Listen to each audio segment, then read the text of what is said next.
देश को प्रगति करनी है तो शांति, एकता, सद्भावना, इस मूल मंत्र को हम कभी भी नजरअंदाज नहीं कर सकते हैं। समाज की एकता राष्ट्र के विकास की मुख्य धारा होती है, मुख्य शक्ति होती है।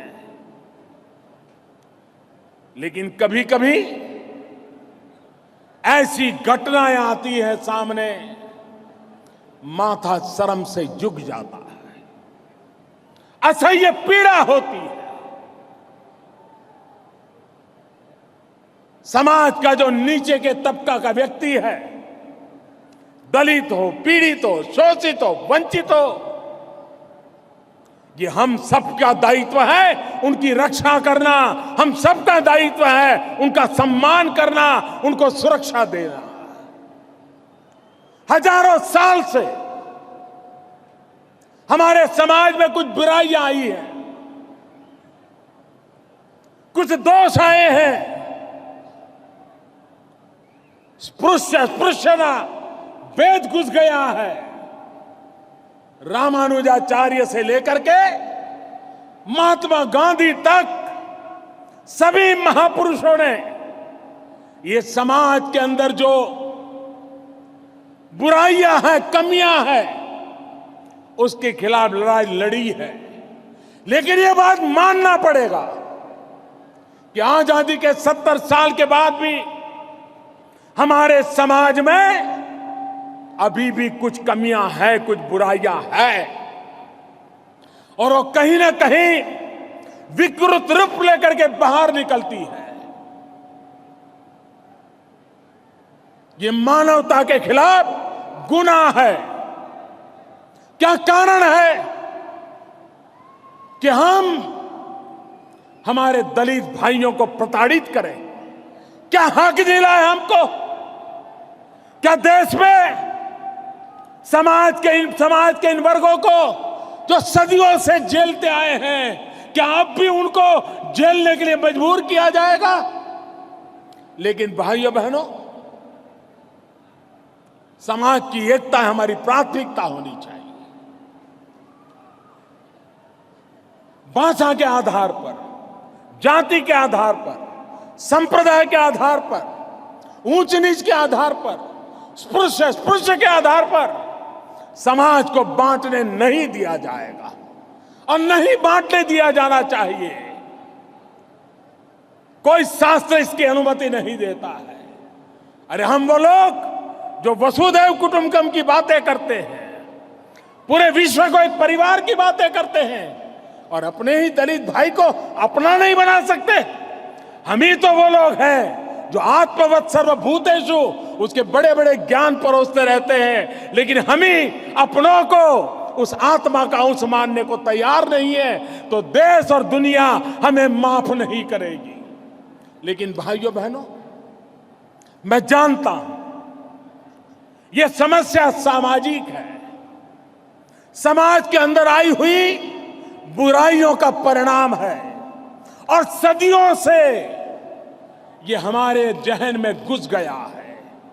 हमें एक्स्ट्रा केयर लेकर के, अधिक परिश्रम करके, अधिक जागरूक रह करके समाज को इस संकटों से बचाना होगा। और हम भारतीय जनता पार्टी के कार्यकर्ता जो समाज की एकता, देश की एकता के लिए निकले हुए लोग हैं, हम लोगों ने इस प्रकार की प्रवृत्ति करने वाले लोगों को बेनकाब करना होगा। यह सामाजिक समस्या है, उसका जितना ज्यादा राजनीतिकरण होगा, यह समस्या और बिगड़ती जाएगी। जो लोग इस सामाजिक समस्या का समाधान चाहते हैं, उनसे मेरी करबद्ध प्रार्थना है कि समाज में बिखराव पैदा करने वाली राजनीति का रास्ता छोड़ दे। समाज को तोड़ने वाली राजनीति से देश का भला नहीं होगा। मैं जानता हूं इन दिनों इन विषयों पर हमारे खिलाफ ये ज्यादा तूफान क्यों खड़ा किया जाता है? क्योंकि जो लोग मानते थे कि दलितों के वोट के वो ठेकेदार है, दलित समाज उनके कब्जे में है, पिछले 2 साल के हमारे कार्यकाल ने एक के बाद एक हमने जो कदम उठाए, उससे उनको लगा कि दलित समाज के पास भारतीय जनता पार्टी की सच्ची बातें अगर पहुंचेगी, भारतीय जनता पार्टी की सरकार, एनडीए की सरकार, मोदी सरकार जो काम कर रही है, ये बातें अगर दलितों को गले उतर गई तो फिर आने वाले 50 साल तक इस पार्टी को कोई हटा नहीं पाएगा और हमारी ये तोड़ने वाली राजनीति बंद हो जाएगी। जब हमने बाबा साहब आंबेडकर के 125 साल मनाने का तय किया, पहली बार हिंदुस्तान की पार्लियामेंट ने 2 दिवस बाबा साहब आंबेडकर के 125 साल निमित्त चर्चा की। जब बाबा साहब आंबेडकर की जन्म जयंती मना रहे थे, 125 साल निमित्त पहली बार यूनाइटेड नेशन में बाबा साहब आंबेडकर की जन्म जयंती मनाई गई। पहली बार दुनिया के 102 देशों में बाबा साहब आंबेडकर की जन्म जयंती मनाई गई। ये लोग बौखला गए। 70 साल तक उनको तो नहीं सूझा कि भारत के इस महापुरुष को, विश्व मानव को विश्व के सामने रखना चाहिए। अभी मैं अमेरिका गया था, यूएस कांग्रेस में मुझे भाषण देने का अवसर मिला। पहली बार अमेरिकन कांग्रेस के सामने, अमेरिका के गणमान्य नेताओं के सामने मैं हिंदुस्तान के जिन महापुरुषों को याद किया, उसमें स्वामी विवेकानंद को याद किया, महात्मा गांधी को याद किया, तो बाबा साहब आंबेडकर को याद किया था। बाबा साहब आंबेडकर के प्रति हमारा समर्पण है। भाइयों बहनों, हिंदुस्तान में हमने पंचतीर्थ का निर्माण किया। आजादी के इतने साल के बाद भी बाबा साहब आंबेडकर को सम्मान देने का इनको कभी सूझा नहीं था। बाबा साहब आंबेडकर का जन्म स्थान मऊ, मध्य प्रदेश में भारतीय जनता पार्टी आई तो उसको भव्य स्मारक में हमने परिवर्तित किया। भाइयों बहनों, बाबा साहब आंबेडकर ने लंदन में जहां शिक्षा पाई थी और जिस मकान में वो रहते थे, वो मकान बिक रहा था। हमें पता चला, महाराष्ट्र सरकार के साथ मिलकर के बाबा साहब आंबेडकर के लंदन के मकान को हमने एक तीर्थ के रूप में डेवलप कर दिया।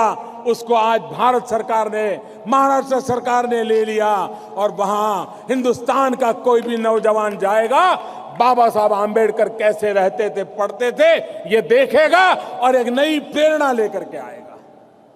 मुंबई में जहां बाबा साहब आंबेडकर का अंतिम संस्कार हुआ था, कई सालों से मेरे दलित भाइयों बहनों की मांग थी कि वहां पर बाबा साहब आंबेडकर का एक स्मारक बने।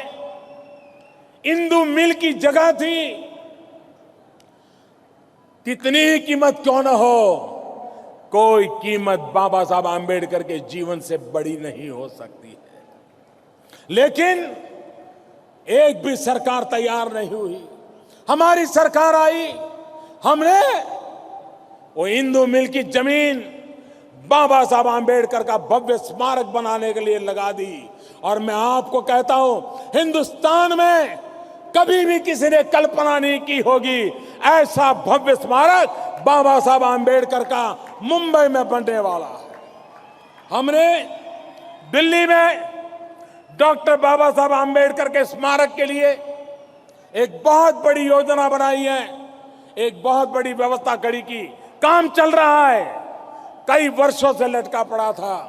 बाबा साहब आंबेडकर ने जहां पर अंतिम श्वास लिए थे, उस मकान को बाबा साहब के स्मारक के रूप में निर्माण करना था। अटल जी की सरकार ने निर्णय किया था। बाद में जो सरकारें आई उन्होंने उसको डिब्बे में डाल दिया। हमने आकर के फिर से निकाला और उसका भी हम एक भव्य स्मारक बना रहे हैं। ये पंचतीर्थ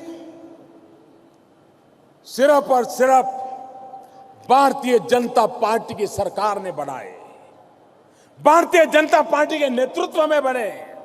और इसके कारण दलितों का ठेका लेकर के चलने वाले कुछ लोग बौखला गए हैं और दलितों को किसी भी प्रकार से पीड़ित करके इश्यू खड़ा करने के खेल खेले जा रहे हैं। मैं ऐसे लोगों को कहना चाहता हूं, अगर आपको कोई तकलीफ है तो वार करना है तो मुझ पे करिए, मेरे दलित भाइयों पर वार करना बंद कर दीजिए। वार करना है तो मुझ पे कीजिए, गोली चलानी है तो मुझ पे चलाइए, मेरे दलित भाइयों पर मत चलाइए।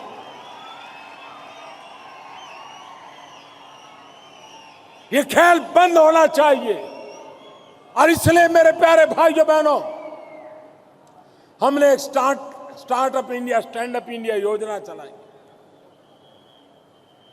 हमने निर्णय किया हर बैंक दलित और आदिवासी को और एक महिला को 50 लाख से 10 करोड़ रुपया की बैंक की लोन देगी। मेरा दलित भाई नौकरी तलाशने वाला नहीं, नौकरी देने वाला बनना चाहिए। वो जॉब सीकर नहीं, वो जॉब देने वाला बनना चाहिए। और उस पर हमने काम किया। इसकी परेशानी हो रही है। मैंने एक दलित चैम्बर ऑफ कॉमर्स दिखी, इसको बढ़ावा दिया। दलित एंटरप्रेन्योर का सम्मेलन किया। देश भर से 3000 से ज्यादा दलित एंटरप्रेन्योर आए और मैंने देखा कि मेरे इन दलित एंटरप्रेन्योर्स में मेरे देश को बदलने की ताकत है। मैं उनको बल दे रहा हूं, ताकत दे रहा हूं। इसके कारण कुछ लोगों को परेशानी हो रही है। और इसलिए भाइयों बहनों, मैं आज कहना चाहता हूं कि जिस प्रकार से दलितों के नाम पर राजनीति करके देश को तोड़ने की, समाज में दीवारें खड़ी करने की कोशिश हो रही है, वो कभी भी देश का भला नहीं करेगी। दलित समाज का कल्याण देश का कल्याण है। अरे देश की आजादी के लिए मर मिटने वालों में दलित पीछे नहीं थे। आज भी हमारी सेना में मां भारती के लिए बलिदान देने वालों में दलित पीछे नहीं होते हैं। लेकिन समाज की बुराई आज भी समाज को तबाह कर रही है। और इसलिए मैं आज हैदराबाद की इस धरती से समग्र देशवासियों से आग्रह पूर्वक कहना चाहता हूं, मनुष्य के बीच भेदभाव ये हमें मंजूर नहीं होना चाहिए। देश की एकता यही देश की अमानत है, यही देश का भविष्य है। और इसलिए भाइयों बहनों, एक भारत श्रेष्ठ भारत, सबका साथ सबका विकास।